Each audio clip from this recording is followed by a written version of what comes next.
like timing of this conference couldn't have been better, right? I mean, everybody is talking about DeepSeek, and it's got everybody in a tizzy, if I can say that.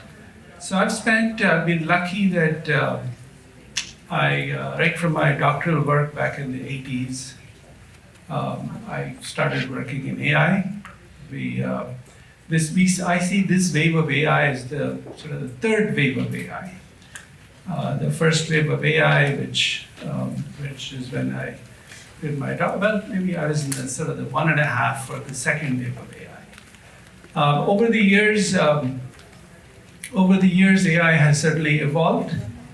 The pace at which it's evolving now, it's certainly incredibly fast. Exponential seems like not an adequate word to describe it, right? And I thought today, and the other, I've known Asif and Venki for a long time, and they were putting this conference on. I couldn't say no, so I decided to come. So today I thought I would just share some thoughts. We've already heard some, I was just here listening to the speakers before me, and they certainly touched on a lot of interesting ideas, interesting views. So I think some of what I'm going to share, I think will sort of overlap with them, but perhaps I come at it from a different point of view. Right? So I've had the pleasure of being an academic, written quite a bit, done a lot of work in AI. I've certainly built several companies that have put AI solutions in practice. It's one thing to be working in AI, it's another thing to actually have put something into the world, and that's not that easy. And now I run my own venture firm. We invest in early stage AI companies, mostly in the Boston, New England area, but we also have a few companies in the Bay Area and Montreal and Toronto and so on. So let's maybe start with, so Venki's going to be on keyboard here. So let's advance to the next slide. But I thought I would start with simply the promise. And before I start talking about the promise, I want to just spend maybe a few seconds and time on what John, I think, said about education. He started the early part of his panel discussion on there's just so much divergence in what is AI. And some of us who've been working in AI for a very long time, I would define AI to build intelligent systems, and how intelligent they are is a matter of degree. And that when you think about building intelligent systems, there is the question of where does the intelligence come from? Is the intelligence coming from humans? Is it coming from data? And over the years, if you look at different waves of AI, the initial wave of AI was mostly human intelligence. Intelligence came from humans. We would refer to that, we still refer to that as symbolic AI. They were rule-based systems, nothing wrong with them, by the way. And then came the internet, and all of a sudden, we had three things coming together, these two important things coming together. The availability of data, all of a sudden the internet opened up this, for certain classes of problems, you had so much data, right? That's sort of the one important thing that happened. And the second thing that happened was the compute, the cost of compute. When I was doing my doctoral work, we didn't have a PC. And then we've gone through various generations of massive exponential, beyond exponential increase in compute abilities and the cost of compute that's come down, right? So these two things have created, and all of a sudden the algorithms that we studied back in the 70s and 80s became feasible. So now all of a sudden you have this massive ability to use data for intelligence acquisition. And intelligence acquisition from humans is hard. At least those days it was very hard. because we didn't have the compute power. These days, I would argue it's become much easier. But the pendulum has swung quite a bit, I'm going to argue, towards the point where most people think of AI and think of intelligence acquisition only from data. So the first thing I'm going to tell you is, intelligence acquisition doesn't have to be only from data. It may seem a little bit, because everybody thinks data is the new oil, you hear all these phrases. Sure, that is true, you do need a certain amount of data to validate. But today, I think we've gotten to the point where this idea of generative AI is largely founded on an approach and an architecture that is completely reliant on data. So just file that away, but I'll come back. Let me start with the promise. So clearly the promise is that, and I believe that this time around, AI is here to stay. Right? This is not going away. And I think I would categorize, there was a lot of discussion also, at least on the panel that I was listening to, about opportunities, challenges, and so forth. I tend to think of the world in two buckets. For AI to be really transformative, I think there are use cases where you can bring both these buckets together is really when it becomes transformative. Right? And by transformative, I'm referring to potentially just redefining your business or redefining your operation or process or whatever it is you're doing. And one, I think, is efficiency. Right? There's lots of use cases where you can improve efficiency with AI. Automate, I think there was some discussion about forms that you could process faster. These are generally not predictive. These are generally just doing things that you repeatedly do all the time. There is very little risk of things going wrong, and generally the impact is cost reduction. Important, but it's cost reduction. The second is increased innovation. I have companies that have created drugs, therapeutic companies that have used AI to create drugs in a dramatically shorter time period than it would have generally takes you otherwise, right? So increased innovation. But when both of these things come together is when I believe that AI can be truly transformative, right? So that's the promise. And I think that every sector is going to be impacted. We have companies in many, many sectors, and they're all doing amazing work. Very few of them use Gen AI though.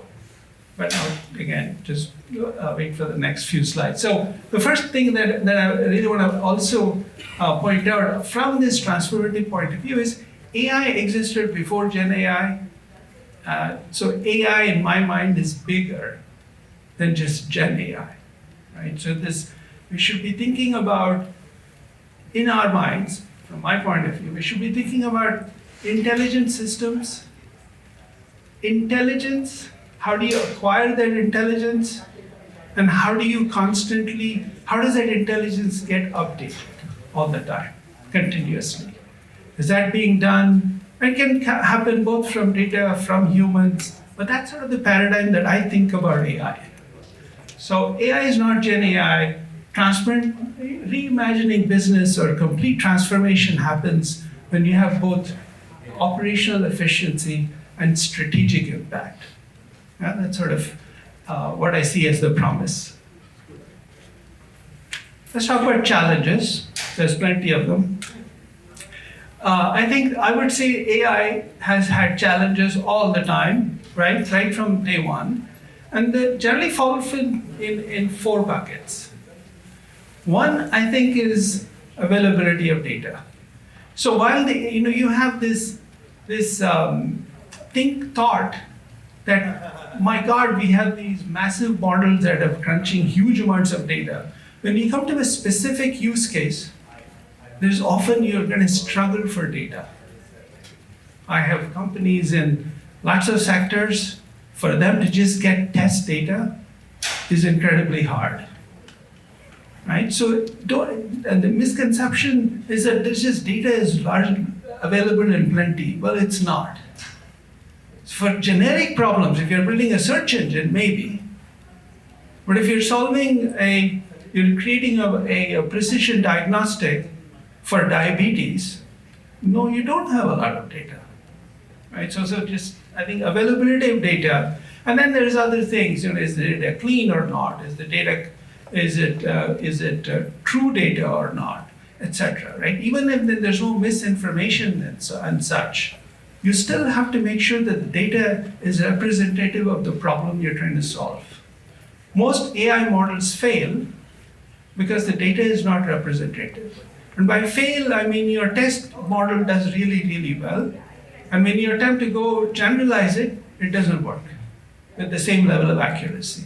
And but this is not specific to AI. This is endemic to any statistical model, right? What statistics 101, the data has got to be representative. If it's not, it's not going to work in the real world, right? So availability of data. The second thing which I feel like we are forgetting in this frenzy about AI, and I think it's a challenge because it manifests in different ways, is understanding causality. What causes what? Can I just brute force?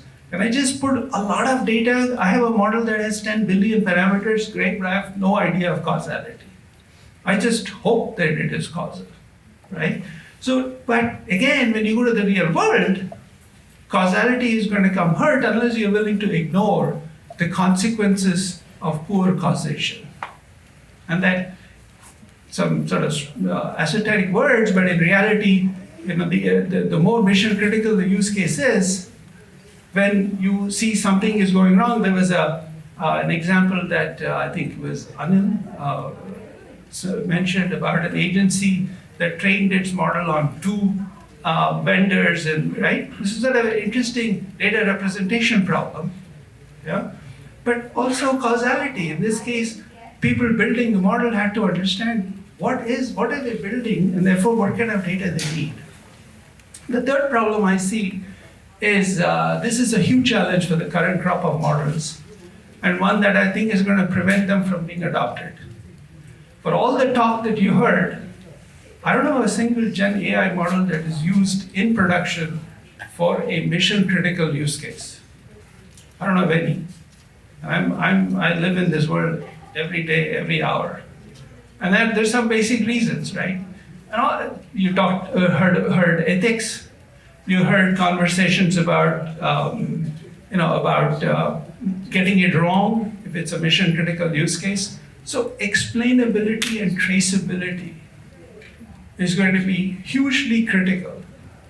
DeepSeek is fantastic, but DeepSeek has made training the model cheaper. It hasn't solved this problem, right? Unless this problem is solved, the world isn't going to move forward. You have to be able to, it doesn't have to be right all the time, but you need to know why it is wrong. And you need to be able to trace back the answer. You need to be able to understand causality, right? Unless that happens, reasoning after the fact is useless, right? So I think traceability is important. Tractability, and by this we mean if you have model 2, you want to build model version 3, you have to believe, and you have to, how do you go from version 2 to version 3? Let's say version 2 was 50% accurate, and you want to improve, you want to increase your accuracy. To go to version 3, a tractable model is going to point and say, look, if you had this type of data, then you can go from 50 to 60 or 70 or 80. That this is what is missing in your logic. Well, the current crop of models that you see, the popular ones, are not tractable. You can just throw more data at them and you hope they improve, but you have no idea whether they'll improve or not, right? Many times you actually might go backwards. In any case, you won't get the same answer again. So there's the whole issue of repeatability and tractability, right? That's a problem. So those are the challenges where the current, I would say the black box neural LLMs are going to find it hard to get adopted for mission critical use cases, right? You can divide the AI world into two. the use cases can be mission critical, or they could be non-mission critical.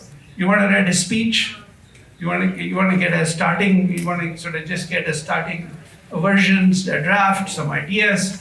These current black box models would be perfect, right? But if you're going to be, it's a life or death decision, not so much. So where Gen AI does work, I'll give you some examples. One is programming, right? Coding. Coding, I think many of us believed, and have written about this, many, not just me, that coding should and will become extinct, right? But that was 2 decades ago. It's still taken us 2 decades to get to where we are. But I do believe coding is an area where the black box LLMs are perfect. Explainability doesn't matter. Because you see the code in front of you, and whether if it compiles, if it works, great. If it doesn't work, you know how to fix it, right? So explainability doesn't apply. There could be where human knowledge is limited. We don't even understand a certain phenomenon. And there, I think you can use Gen AI in a discovery mode. I think it's very powerful to do that, right?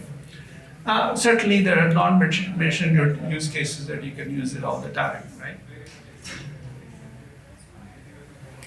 I think the future of AI is neuro-symbolic. So I'm throwing a term at you, some of you may know them. So symbolic is the way AI evolved. Marvin Minsky, 70s, 60s, at MIT. And in the same vein, around the same time, the neural approaches evolved. So this is the debate between nature and nurture. When you're born, do you believe you're born with a clean slate with no intelligence? Or you think you have some innate ability, but you still have a clean slate, but that innate ability processes stuff that you see in more ways than are observable. If you believe that, then you're in the nature camp, right? If you believe it's just purely observational, then you're in the neural camp. Today, a lot of the models of thinking are basically implying that you're in the purely observational world, right? Using data to build a model, that is observed data. Even though you break it up into atomic parts and you're building these 7 billion, 10 billion, 100 billion parameters, which are just minute combinations of those observed data, it's still those combinations, right? It's not, maybe there is a level of abstraction. I'm sort of stretching a little bit here. There's a level of abstraction that we humans bring sometimes to connect things that are not observable, not observed, I should say. And that are at the abstract level, meaning how does a 2-year-old just looking at you opening the door once go to some other place and repeats an action that the 2-year-old hasn't seen you do it a million times? But you get surprised. How did you know how to do that? So maybe there is something in the human ability, I think, which is what led the guys who proponents of nature to argue that we have some interesting abstraction ability. I call it abstraction ability, to connect dots in the abstract space, not in the observed space. The neural LLMs connect dots in the observed space, but not in the abstract space. Not well. So, but I think you've already seen guardrails. What are guardrails? Guardrails are human intelligence, symbolic intelligence, that have been inserted into neural models to make it less hallucinating, right? Produce less gibberish. Remember that the LLMs don't really understand what they process. They're largely a statistical model of word sequences. Markovian models are more sophisticated models that are predicting the next word, right? And the reason they seem to work so well is because of a guy, because there's a guy, last name is Firth. In 1967, he said, words are known by the company they keep.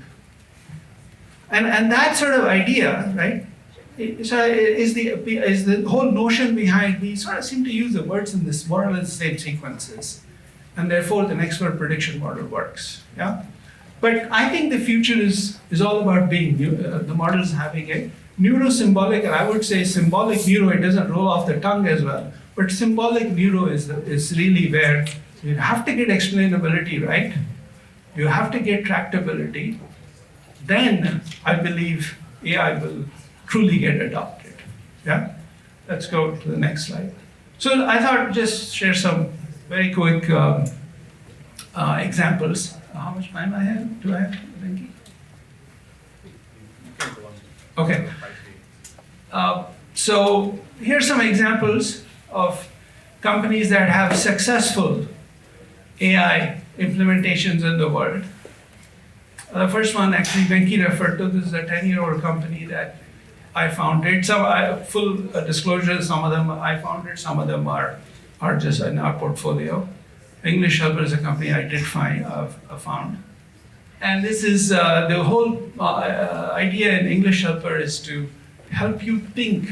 It's not Duolingo. It's not about just having conversation, just sort of social conversations, etc. This is about reading, thinking, and thinking in English, understanding subject matter text in its K-12, higher post-secondary material. And here we use AI to give you instant feedback, whether you're speaking, whether you're understanding, whether you're thinking, whether you're writing, etc. This company is scaled. They've reached about 20 million kids in poor, underprivileged settings. Now they've expanded to adult learners, fairly large scale. Quite successful. It's all symbolic. It's not neural. And the reason I put them up is I wanted to just give you a sense of what kind of, this is AI, this works, okay? Predictable, repeatable, tractable, but it is not using GPT-4o. Okay, so just an example. I'll come to Gyan at the end. Encoda has developed a wristband. It's like just a sort of one of these Fitbit kind of things, but it uses neuromodulation, accelerometer data, and I picked these so that they are different types of data. So what they do, the wristband helps Parkinsonian patients control their tremors. So you will get complete mobility back. They're going through FDA approval now. Non-intrusive. This is, initially we thought that if we put it on one hand, it'll control the tremors and tremor in that hand. We were hoping that it also had some amount of entraining. So because the brain has plasticity, that it would rewire itself. And we are beginning to see that. We're seeing that if you put it on one hand, the other hand also, the tremors also stop in the other hand. Right? It's interesting. We haven't tried legs yet.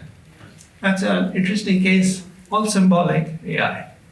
This is, in this case, what does symbolic mean? Accelerometer data, it's a time series, right? Signals, and so we're sort of modeling using DWT or one of these kinds of algorithms, and it sort of continually refreshes itself and personalizes after observing your signals for a little bit.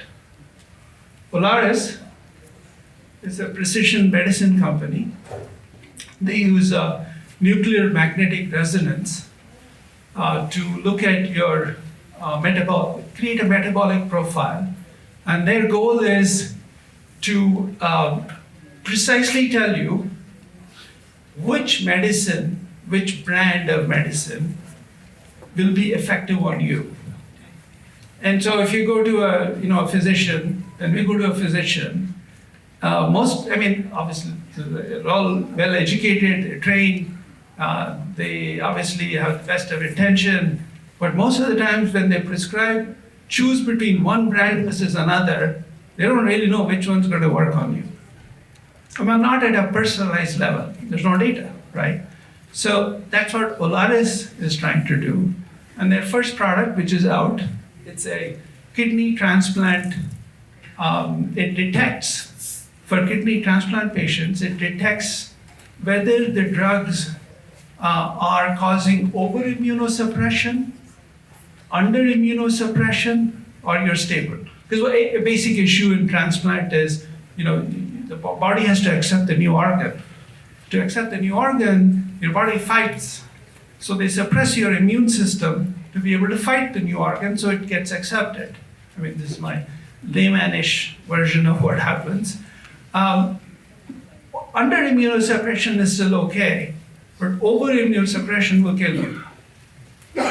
So there is no way to detect that today, right? This is different for everybody. What they've done is created a metabolic profile. This is a completely traceable model. So it's a completely traceable model, meaning they know exactly which metabolite. They can't just throw lots of data. They have no idea which metabolite, but there's some model that seems to predict. But you can't treat somebody like that, right? I have to know which metabolite, which sets of metabolites, what is the signature. So this company is also, I would characterize them as symbolic.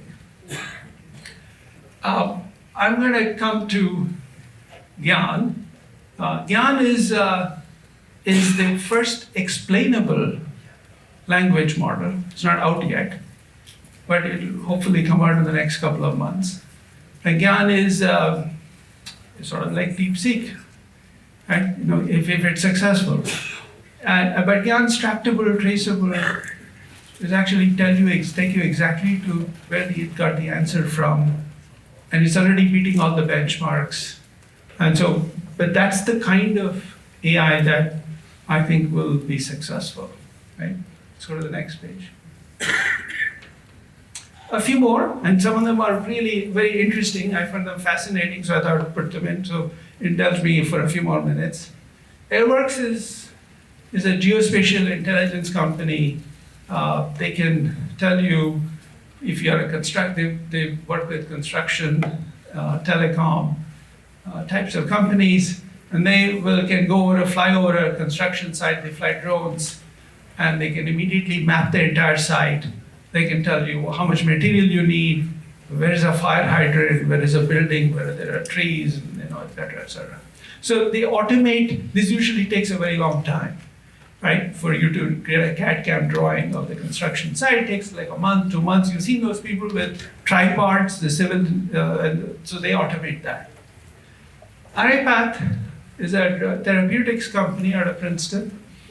ArrayPath is discovering new anti-infectives to start with, and it is started as an antibiotics. In 40 years, we haven't had a new antibiotic. And you've heard of antimicrobial resistance, I'm sure, right? I have never taken, personal story, I've never really taken much antibiotics in my life. But recently I went to my PCP and I needed an antibiotic. And he said, you're resistant to many of the common antibiotics. So it's not just that you will become resistant just because you take lots of antibiotics, but you could become resistant even otherwise. Anyways, these guys have, in a very, very short time frame, where does the AI come into the picture? This is an image-based platform. Image, on top of it, ChemL. ChemL are chemical structures, right, which you can leverage into your imaging platform. They basically their platform observes how bacteria die and tries to reverse engineer a mechanism of action. And then there is this class of bacteria called gram-negative bacteria, which is where resistance develops. So they try and kill the gram-negative bacteria through using AI. But these guys, within 18 months, already have drug candidate, what in the language is called, is a drug candidate. They use different terms for it. But very, very, so this is a promise for rapid drug discovery using AI. Neurable will blow your mind, I think. Neurable is a brain-computer interface. So these guys have, this is a non-intrusive neural link. You don't have to plant. Neurable has these sensors they put in your headset. And this is a model of your EEG signals from your brain. So they can, their algorithm can tell you what you're thinking. But their first product, which is out, you can go buy it. It's called MW75 or something like that. The first product is focused on fatigue and concentration. So you can put your headsets on, it'll tell you an hour, 2 hours before that you're beginning to tired. You need caffeine, and you need to get up. Now, interesting additional use cases for this. ADHD, there is a really interesting use case. But right now, of course, they're focused on anybody who needs to know that they are losing concentration, like pilots, truck drivers, etc. AdaptMind is not is a great company, but they basically optimize e-commerce conversion, right? So not that interesting relative to Neuro. But those are some examples of where AI is successful, sort of the realization of promise. But note sort of the type of AI. Not a single one is using GPT-4, nothing against GPT-4, but these are mission critical. You have to have repeatability, you have to have explainability, and that will get solved, right? I founded Gyan, and Gyan is the first. So I think my big message there is that the challenge is really in the current architecture, in my view. The challenge is in this idea that all intelligence must come from data. That's not necessary. In fact, you don't even know. These models are so complex, you have no idea. And the previous panel talked about, we don't know how data to use, but we don't even, right? Not observable with such high dimensionality. So I don't think you need that. DeepSeek demonstrated that, by the way. Even in that world, DeepSeek demonstrated a little bit of that. So anyway, I'd summarize by simply saying that AI will impact every sphere, and I believe this time around it's here to stay. We've had two waves of AI, right? We always sort of joke about and say, well, here's the winter of AI is approaching, a lot of hype, and now it's going to disappoint. I think the current models, you've already seen lots of press, right? Gartner thinks that 80% of all Gen AI projects will fail. And I agree with them. But I still don't think AI is going away this time, because there are architectures that are emerging. Gyan, biased, but Gyan is one of them. There's another one called Liquid Networks out of MIT. Not as great, but I think is a newer architecture. There will be, I think DeepSeek is only the tip of the iceberg. So there's more fundamentally different models that I think will emerge that are fundamentally different in how they model intelligence. Right? That's the core difference in my mind. I think I've already talked about challenges, right? And if you're using AI, I think the key is, of course, understanding your problem, pick the right model, pick the right combination, right? And then that's how you're going to be successful. With that, hopefully that was interesting. If there are questions, I'm happy to take some. But yes.